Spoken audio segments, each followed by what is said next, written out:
ஆண்டோரும் இரட்சகருமாகிய இயேசு கிறிஸ்துவின் நாமத்தினாலே ட்ரூத் ஃபார் வேர்ல்டு சேனல் மூலமாக மறுபடியும் சந்திப்பதிலே மகிழ்ச்சி அடைகிறேன். கிறிஸ்துவுக்குள் பிரியமானவர்களே, இன்றைக்கும் யாத்ராகமம் 14ஆம் அதிகாரத்தை நாம் தியானிக்க போகிறோம். இந்த யாத்ராகமம் 14ஆம் அதிகாரம் 5வது வசனத்தை நாம் வாசிக்கும்போது, ஜனங்கள் ஓடிப்போய்விட்டார்கள் என்று எகிப்து ராஜாவுக்கு அறிவிக்கப்பட்ட போது, ஜனங்களுக்கு விரோதமாக பார்வோனும் அவன் ஊழியக்காரரும் மனம் வேறுபட்டு நமக்கு வேலை செய்யாதபடி நாம் இஸ்ரவேலை போகவிட்டது என்ன காரியம் என்றார்கள் என்று நாம் வாசிக்கிறோம். கிறிஸ்துவுக்குள் பிரியமானவர்களே, 430 ஆண்டுகள் இந்த இஸ்ரேல் மக்கள் எகிப்தில் அடிமையாக இருந்தார்கள். இந்த அடிமைத்தனத்தில் இருந்த ஜனங்களை விடுதலையாக்குவதற்கு ஆண்டவர் மோசேயை அனுப்பிய போது, மோசே பார்வோனிடத்தில் அவன் முதலாவதாக சொன்ன காரியம் என்னவென்றால், என் ஜனங்கள் தேவனை ஆராதிக்கும்படியாக, உண்மை தேவனை ஆராதிக்கும்படியாக அந்த ஜனங்களை நீ போக விட வேண்டும் என்று அவன் அழைப்பதை நாம் பார்க்கிறோம். இந்த இடத்திலே நாம் ஒரு காரியத்தை நாம் சிந்திக்க வேண்டும். மோசே எதற்காக எகிப்திலிருந்து இவர்களை கொண்டு வந்தான்? 430 ஆண்டுகள் எகிப்தில் அடிமைத்தனமாக இருந்த ஜனங்கள் மெய் தேவனை ஆராதிக்க வேண்டும். இரண்டாவது, ஆண்டவர் முன் குறித்த கானான் தேசத்திற்கு செல்ல வேண்டும். ஆண்டவர் பாலும் தேனும் ஓடுகிற ஒரு இடத்தை, தேவனால் நியமிக்கப்பட்ட ஒரு இடத்துல அடிமைகளாக இருந்தவர்கள் சுதந்திரமாக வாழ வேண்டும். இதற்காக தான் மோசே ஆண்டவர் எகிப்துக்கு அனுப்பி அந்த ஜனங்களை விடுதலையாக்கி கொண்டு வருகிறார். இந்த 14ஆம் அதிகாரம் 5வது வசனத்தில் நாம் வாசிக்கும்போது, ஜனங்கள் ஓடி போய்விட்டார்கள் என்பதை பார்வோனும் அவனுடைய ஊழியக்காரர்களும் அறிந்து மனம் வேறுபட்டார்கள் என்று வாசிக்கிறோம். கிறிஸ்துவுக்குள் பிரியமானவர்களே, கிறிஸ்துவ வாழ்க்கையில், ஆவிக்குரிய வாழ்க்கையில் நாம் கூட கடவுள் நியமித்த ஒரு இடம் அல்லது கடவுளுக்கு பிரியமாக வாழக்கூடிய ஏதோ ஒரு லக்கை நோக்கி நாம் செல்லும்போது, எப்படி பார்வோன் இந்த ஜனங்களை போனதை நினைத்து மனம் வேறுபட்டு பின்தொடர்ந்து மறுபடியும் அவர்களை அடிமைத்தனத்திற்கு கொண்டு வர வேண்டும் என்று சொல்லி அவனும் அவனுடைய ஊழியக்காரர்களும் யோசனை செய்தார்களோ, அதை போல இந்த உலகத்தில் பிசாசானவன் அவருடைய தூதர்களை கொண்டு நம்மையும் தடை செய்யக்கூடிய அநேக உபாய தந்திரங்களை செய்யக்கூடியவன் என்பதற்கு இந்த அதிகாரம் ஒரு மாதிரியாக இருக்கிறது. கிறிஸ்துவுக்குள் பிரியமானவர்களே, பார்வோன் சாதாரணமாக அல்ல. 5, 6, 7 நாம் வாசிக்கும் போது, அவன் கிட்டத்தட்ட 600 ரதங்களை அவன் தயார் செய்துகிறான். 600 ரதங்கள் மாத்திரமல்ல, வேதம் சொல்லுகிறது சகல ரதங்களையும் அவன் பூட்டி அந்த ரதங்களுக்கு சாதாரணமான நபர்கள் அல்ல, அதிபதிகளை நியமித்தான் என்று வாசிக்கிறோம். ஆங்கில வேதாகமத்திலே ஆபீசர்ஸ் என்று சொல்லப்படுகிறது. ஆகவே இந்த இஸ்ரேல் மக்கள் எப்படியும் அவர்கள் மறுபடியும் அந்த அடிமைத்தனத்திற்குள்ளாக வந்துவிட வேண்டும், மெய்தேவனை ஆராதித்து விடக்கூடாது, சுதந்திரமாக இருக்கக்கூடாது என்று சொல்லி இவனும் இவனுடைய இராணுவங்களும் அவர்களை பின்தொடர்ந்து சென்றதை தான் இந்த அதிகாரத்திலே முதன்மையாக நாம் பார்க்கிறோம்.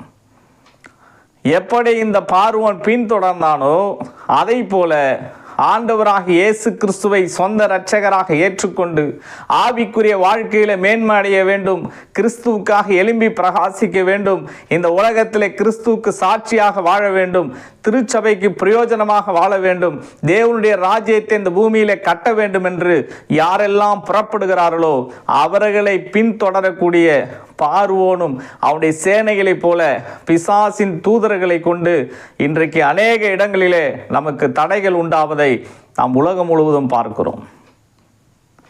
பார்வோன் அரசாங்கத்தின் குறியீடு.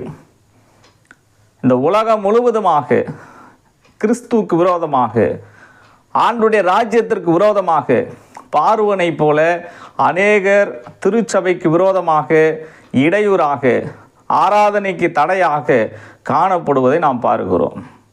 ஆகவே இவர்கள் அந்த கானானுக்கு சென்று விடக்கூடாது, தேவனை ஆராதித்து விடக்கூடாது என்று முதல் தடையாக பார்வோன் இருப்பதை இந்த அதிகாரம் நமக்கு சொல்லுகிறது.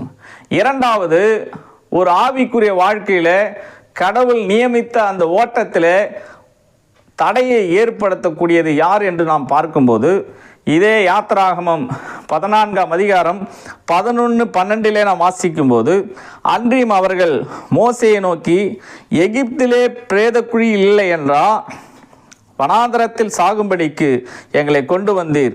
நீர் எங்கள் எகிப்திலிருந்து புறப்பட பண்ணினதினால் எங்களுக்கு இப்படி செய்தது என்ன என்று சொல்லி அவர்கள் சொல்லுகிறார்கள். கடைசியாக 12வது வசனத்தில் நாம் வாசிக்கும் போது, நாங்கள் எகிப்தியருக்கு வேலை செய்கிறது எங்களுக்கு நலமாய் இருக்கும் என்றார்கள். இரண்டாவது யார் தடை என்று சொன்னால், பார்வோன் அல்ல, பிசாசு அல்ல, இஸ்ரேல் மக்களே தடையாக இருக்கிறார்கள். அநேக நேரத்தில் கடவுளுக்கு பிரயோஜனம் உள்ளவர்களாக, கடவுளுக்கு பயன்படக்கூடியவர்களாக வாழக்கூடிய நாம் இன்றைக்கு ஏன் அப்படி வாழாமல் இருக்கிறோம் என்று சொன்னால், நம்முடைய சிந்தையே இன்னும் எகிப்திலிருந்து விடுதலையாக்கப்படவில்லை, பழைய சுபாவத்திலிருந்து விடுதலையாக்கப்படவில்லை. இன்னும் எகிப்து சிந்தையே இருக்கிறது. எகிப்தில் வாழ்ந்தால் நலமாக இருக்கும், எகிப்திலே அடிமையாக இருந்தால் நலமாக இருக்கும், எகிப்திலே அந்த சாப்பிட்ட உணவினுடைய அந்த ருசி இஸ்ரவேல் நாக்கிலிருந்து வெளியேறவில்லை. இதை போல அநேக பாவத்தின் ருசி மனிதனுடைய வாழ்க்கையில் அந்த மனிதனை விட்டு வெளியே செல்லாதபடியினால்தான் இன்றைக்கு அநேக இடங்களில் கிறிஸ்துவை ஏற்றுக்கொண்டவர்கள் தேவனுக்கு பிரயோஜனமாக வாழ்வது கூடாத காரியமாக இருக்கிறது. இதை தான் யாக்கோபு சொல்லுகிறார். யாக்கோபு 1ஆம் அதிகாரம் 14-15 நாம் வாசிக்கும் போது, அவன் தன் சுய இச்சையினால் இழுக்கப்பட்டு சிக்குண்டு சோதிக்கப்படுகிறான். இச்சையானது கர்ப்பம் தரித்து பாவத்தை பிறப்பிக்கும், பாவம் பூரணமாகும் போது மரணத்தை பிறப்பிக்கும் என்று சொல்லுகிறார். கிறிஸ்துவுக்குள் பிரியமானவர்களே, ஒரு மனிதன் ஆவிக்குரிய வாழ்க்கையிலே பின்னடைவதற்கு, தேவனுடைய ராஜ்யத்தை ஸ்தாபிப்பதற்கு தடையாக இருப்பதற்கு காரணம் என்னவென்று சொன்னால், அவன் தன் சுய இச்சையினால் இன்றைக்கு இழுக்கப்பட்டிருக்கிறான் என்பதை இந்த வசனம் நமக்கு கற்றுக் கொடுக்கிறது. எப்படி ஒரு மனிதனுடைய வாழ்க்கையில் இந்த இச்சைக்குள்ளாக மனிதன் விழுகிறான்? மருத்துவ ரீதியாக சொல்லுகிறார்கள், மனிதனுக்கு நல்ல எண்ணங்களை தூண்டக்கூடிய ஹார்மோன்ஸ் இருக்கிறது. ஹார்மோன்ஸில் சில ஹார்மோன்ஸ் நல்ல எண்ணங்களை கொடுக்கும். டோபோமைன் என்ற ஒரு ஹார்மோன், இது செல்ஃப் கேர் என்று சொல்லுகிறார்கள். தன்னை தானே காத்து கொள்ளக்கூடிய ஹார்மோன்ஸை சுரக்க செய்யும். இப்படிப்பட்டவர்கள் என்ன செய்வார்கள் என்றால், தங்களையே பாதுகாத்து கொள்ளக்கூடியவர்களாக இருப்பார்கள். உதாரணத்துக்கு யோசேப்பு பார்வோனுடைய வீட்டில் இருந்தபோது அவன் தன்னை காத்து கொண்டான். செல்ஃப் கேர், அவனுக்குள்ளாக தன்னை காத்து கொள்ளக்கூடிய அந்த எண்ணங்களை அதிகமாய் அவன் உருவாக்கி கொண்டான். அநேகர் வாக்கிங் போகிறாங்க, நல்ல உணவுகளை உட்கொள்ளுகிறார்கள். இதெல்லாம் அவர்களுக்கு நல்ல ஹார்மோன்ஸாக அது உருவாக்கப்படும். செரோட்டைன் என்ற ஒரு ஹார்மோன் சொல்லுகிறார்கள், அது மூட் ஸ்டெபிளைசர் என்று சொல்லுகிறார்கள். நம்முடைய மனநிலையை ஒரு நிலைக்குள்ளாக வைத்திருக்கும். ஆகவேதான் வேதம் சொல்லுகிறது, கர்த்தருடைய வேதத்தில் இரவும் பகலும் தியானமாக இருக்கிற மனுஷன் பாக்கியவான். எப்போது ஒரு மனிதன் கடவுளுடைய வேதத்தில் அதிகமாய் தியானமாக இருக்கிறானோ, அவனுடைய ஆத்துமா, அவனுடைய சிந்தை எப்போதுமே சாந்தமும் சமாதானமாக இருக்கும். அப்போஸ்தலனாகிய பவுல் சொல்லுகிறார், எந்த சூழ்நிலையிலும் நான் மனரம்மியமாக இருக்க நான் கற்றுக்கொண்டேன் என்று சொல்லுகிறார். வாழ்ந்திருக்கும் தெரியும், தாழ்ந்திருக்கும் தெரியும் என்று சொல்லுகிறார்.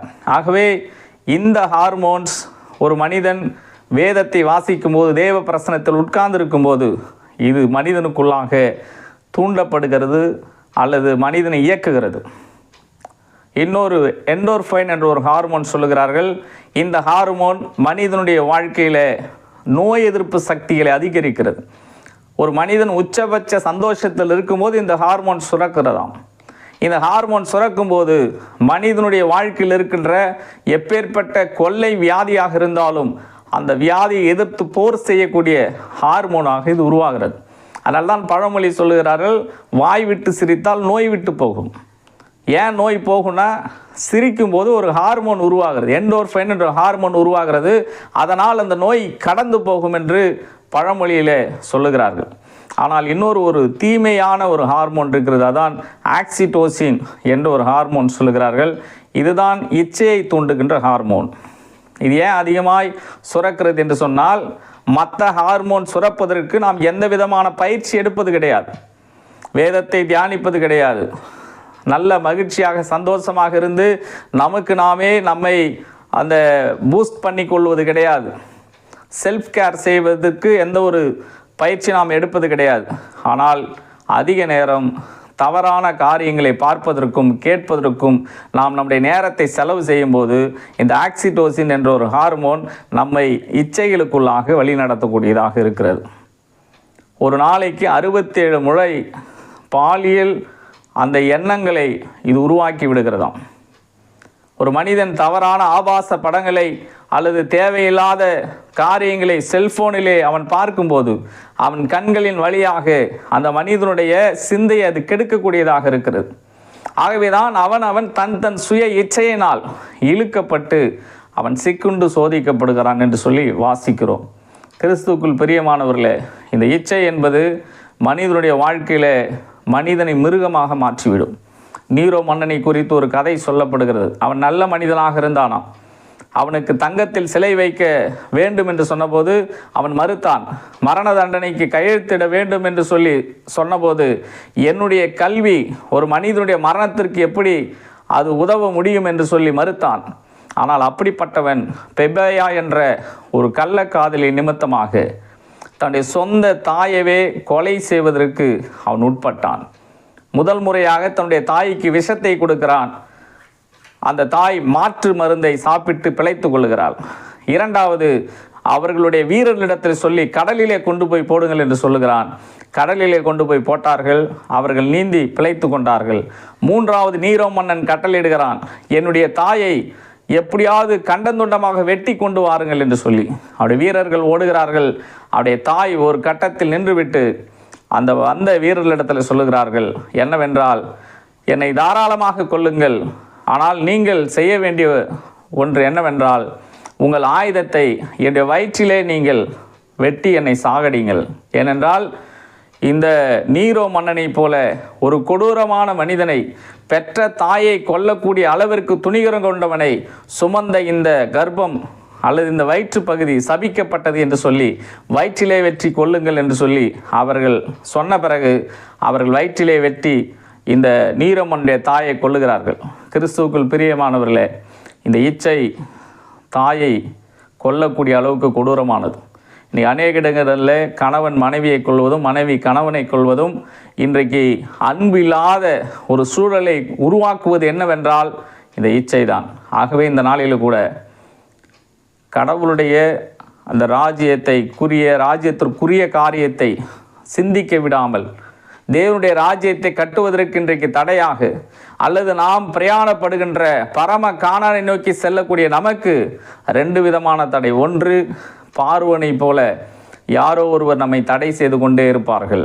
இரண்டாவது, பார்வோனோ பிசாசோ கிடையாது, நாமே இன்றைக்கு தடையாக இருப்போம். ஆகவே இந்த அதிகாரத்தில் ஆண்டவர் ஒரு அழகான வசனத்தை சொல்லுகிறார். யாத்ராகமம் 14:14 கர்த்தர் உங்களுக்காக யுத்தம் பண்ணுவார், நீங்கள் சும்மா இருப்பீர்கள். கர்த்தர் நம்முடைய வாழ்க்கையிலே அவர் யுத்தம் பண்ணக்கூடியவர். எல்லா சூழலையும் அவர் நமது வாழ்க்கையில் மாற்றி நம்மை ஜெயம் கொள்ள வைப்பார். கண்களை மூடி ஆண்டுடைய சமூகத்தில் நாம் ஜெபிப்போம். ஒருவேளை நமது வாழ்க்கையில் பிசாசுடைய போராட்டங்கள் இருக்கலாம், அல்லது சுய இச்சையினால் நாம் இழுக்கப்பட்டு தேவ ராஜ்யத்திற்கு எந்த காரியத்தையும் செய்யாமல் இருக்கலாம். இன்றைக்கு ஆண்டவர் விடுதலை கொடுக்கும்படியாக நாம் ஜெபிப்போம். எங்களை கிருபையாக நேசிக்கிறவரே, ஒரு கரத்தில் எங்களை ஒப்பு கொடுக்குறோம். எல்லா தடைகளையும் மாற்றுங்க. உடைய கரத்திலே ஆண்டவரே, ஆவிக்குரிய வாழ்க்கையில் நாங்கள் மேன்மை அடைய தேவன் கிருபை பாராட்டும். மீட்பர் மூல ஜெபங்களும் ஜெபம் நல்ல பிதாவே. ஆமென்.